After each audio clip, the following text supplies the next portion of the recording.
금 같은 경우에는 이제 달러에서 벗어나서 외환보유고에 이제 넣을 게 금밖에 없으니까 이제 금을 많이 사는 측면이 좀 크다라고 볼 수가 있거든요. 그러니까 탈달러의 역량이다 이렇게 볼 수 있는데, 은은 조금 더 전략적인 측면이 있어요. 사실 지금 전 세계에서 은 수요가 급격하게 증가하는 가장 큰 이유가 AI라고 볼 수가 있는데, 미국 다음이 이제 바로 중국이죠. 특정 부분에서는 중국이 미국보다 뛰어난 그런 AI 기술을 가지고 있다라고 볼 수 있다시피, 지금 전 세계는 AI 경쟁에 돌입을 했어요. AI 패권을 누가 잡느냐가 다음 100년의 패권을 잡는다라고도 말할 수 있을 만큼 지금 AI 경쟁이 정말 심각한데, 여기에 또 핵심 원자재가 바로 은이거든요. 데이터 센터가 늘어난다는 건 물론 구리도 뭐 다른 자원들도 많이 쓰이지만, 은은 지금 채굴이 얼마 안 남았을 만큼 희소하잖아요. 그래서 은을, 어떤 국가가 은을 가장 많이 보유하느냐가 이 AI 패권 경쟁에서 또 우위를 차지할 수 있는 부분이 있다 보니까, 중국이 은을 전 세계에서 가장 많이 캐는 국가들 중 하나인데, 거기에 더불어서 중국의 은이 되게 중요한 부분 중에 하나는, 산업용으로 쓰는 은은 우리가 흔히 아는 은과 조금은 달라요. 산업용에서는 49, 그러니까 순도가 99.99%가 되는 정말 순수한 은을 이제 주로 많이 사용을 하거든요. 근데 이게 49을 정제하는 방식이 되게 어려워요. 일반적으로 대부분 은이나 금을 이제 순금이나 순은을 만들 때는 화학적 방법으로 순수한 은의 형태를 만드는데, 이게 39, 그러니까 99.9% 정도 순도밖에 못 뽑아내요. 49을 뽑아내려면 전기분해 방식으로 이 은을 뽑아내야 되는데, 이게 조금 기술이 많이 필요하다 보니까, 물론 우리나라에도 그렇게 하는 기업들이 있어요. 뭐 고려아연, LS 이런 기업들이 있는데, 이제 전 세계 은 정련의 한 60%는 중국이 차지하고 있습니다. 근데 이런 중국이 AI 패권 경쟁에서는 이제 은을 수출하면 물론 돈을 많이 벌겠지만, 그 패권 경쟁이 더 중요하다라고 생각해서 그런지 최근 들어서는 은 수출을 자꾸 통제하려는 그런 흐름까지 나타나고 있어요. 안 그래도 은도 귀하고, 안 그래도 산업 수요는 폭발하는데, 여기에 더불어 전 세계의 은의 60%를 정련하는 중국이 은을 통제하려는 이런 흐름이 나타나다 보니까, 공급망이 병목되면서 은 가격이 한번 치솟으면 다시 한번 엄청나게 무섭게 치솟을 수 있는 그런 잠재적 상승 모멘텀도 가지고 있다. 그게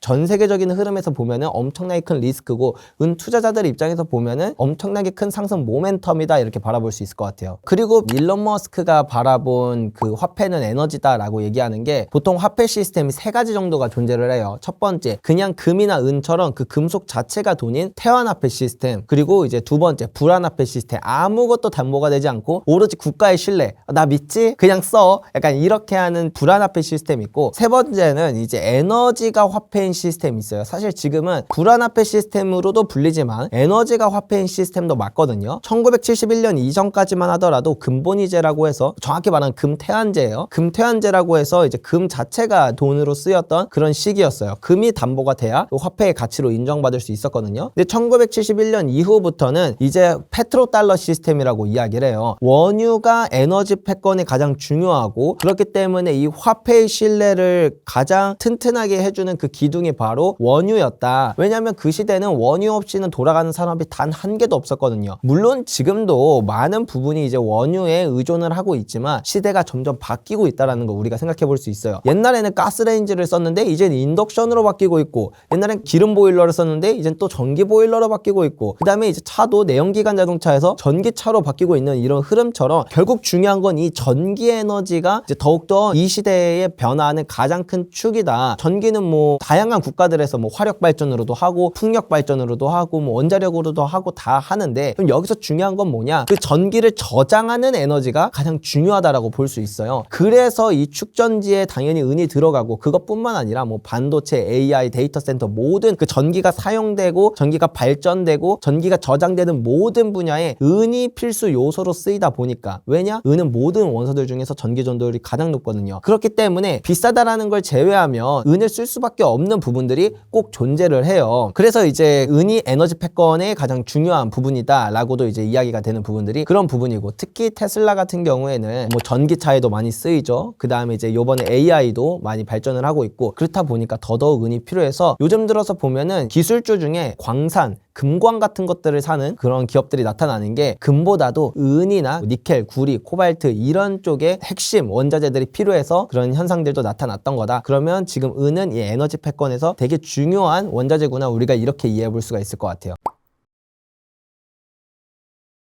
일단 지금은 은을 사고 싶어도 못 사요. 저희도 실물을 못 구해서 오늘 하루 종일 은을 구하고 이제 뭐 거래처에 이제 은 재고를 확인하고 이렇게 했는데 은 실물 자체가 완전히 말라버려서 지금 실물을 사기도 매우 어려울 뿐더러 그나마 있는 실물을 몇 개 산다라고 하면 그게 가격이 지금 프리미엄이 거의 한 60% 정말 심한 경우에 그 정도까지 붙어 있거든요. 그래서 지금은 실물을 구입하고 싶어도 구입하기 되게 어렵다. 그러면 대안이라고 한다면 뭐가 있을까라고 하면 ETF 같은 게 대안이 될 수가 있다. 물론 그거를 이제 장기적으로 계속 보유하는 건 제가 처음에 말씀드렸던 것처럼 종이 시장이 많이 흔들리기 때문에 리스크가 어느 정도 있지만 단기적으로 보유하기에는 지금은 좀 대안으로 ETF밖에 없다라고 말씀드릴 수 있는데 ETF 중에서도 우리나라에 상장된 것도 뭐 괜찮은 것들도 있지만 저 같은 경우에는 이제 우리나라는 시장 규모가 워낙 작으니까 미국에 상장된 ETF인 SLV 같은 ETF를 많이 추천을 드려요. SLV ETF는 현물 ETF라서 실제로 실물 은을 어느 정도 커버리지를 하고 있는 부분들도 있고 그리고 거래 규모도 워낙에 크고 그 다음에 국제 시세를 쫓아가기 때문에 프리미엄에 대한 영향을 덜 받고 그런 부분들이 있어서 SLV ETF를 첫 번째 추천드린다. 그리고 두 번째 만약에 그럼에도 불구하고 나는 실물을 사야겠다라고 하면 지금은 그나마 실버바보다는 실버 코인 쪽들이 조금 더 저렴한 경향이 있거든요. 그래서 뭐 해외에 이제 뭐 대표적으로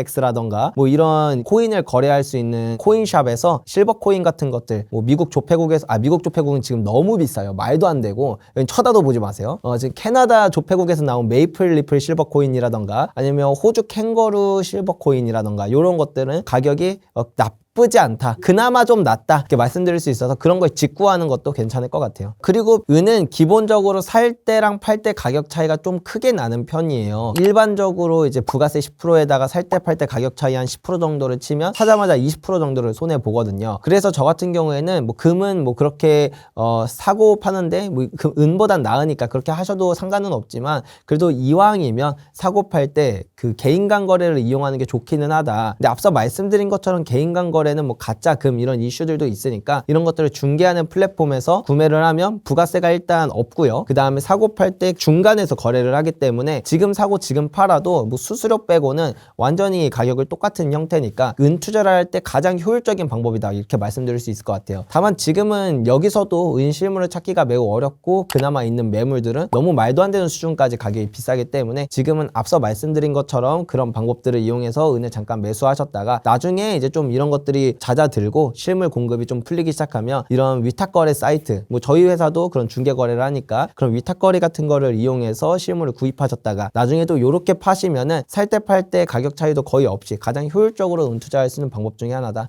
이렇게 말씀드릴 수 있을 것 같아요.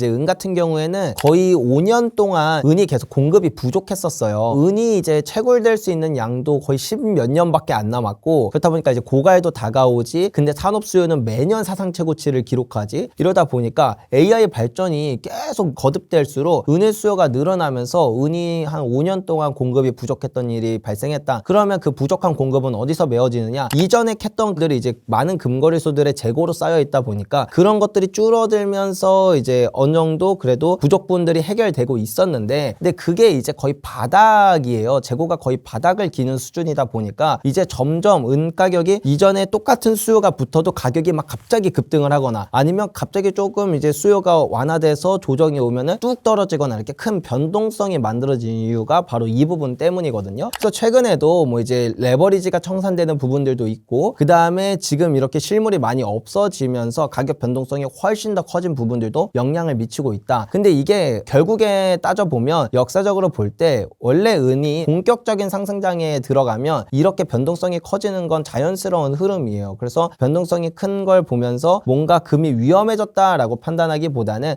이제 본격적인 상승장이 들어왔기 때문에 이런 현상이 나타나는구나 라고 이해하면 좀 더 자연스러울 것 같아요. 그리고 그냥 이 산업 수요를 지금 제외하고 그냥 금과 은 가격이 올라가는 사이클, 금의 슈퍼 사이클에 은은 따라가는 특성이 있거든요. 사실 그 사이클만 봐도 일반적으로 지금 정도의 상승 사이클은 1970년대나 아니면 그것보다 훨씬 더 이전인 1930년대랑 되게 비슷한데 그 정도의 상승 사이클이면 금은비가 1대 15 역사적 평균치로 늘 돌아갔었다라는 걸 알 수가 있어요. 그래서 산업 수요 없이 그냥 내버려둬도 1대 15 수준까지 돌아갈 거라는 건 우리가 충분히 유추해 볼 수 있는데 근데 여기에 지금 산업 수요가 폭발하다 보니까 어쩌면 1대 15보다도 더 낮은 수준까지 왜냐면 은이 너무 필요하니까 그렇게 갈 수도 있다라는 부분을 생각해 보면 보면 아예 불가능한 얘기는 아니다. 하지만 그래서 좀 보수적으로 보면 저는 그냥 한 1대 15 정도로 돌아가지 않을까라고 개인적으로는 생각을 해요.